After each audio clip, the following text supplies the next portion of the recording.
Mimi nataka niwaeleze wale wanaongea mambo mingi.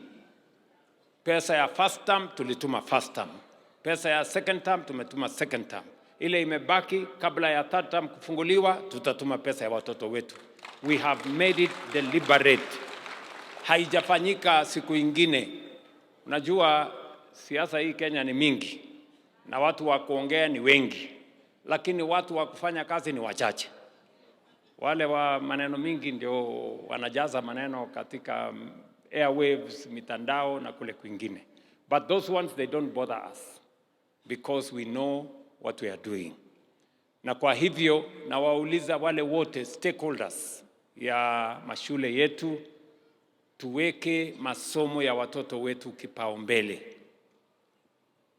Na tuhakikishe ya kwamba zile pesa zote tumetoa kama serikali zinatumika kwa njia ya sawa sawa. Na mimi nataka niwashukuru Board of Management of Schools,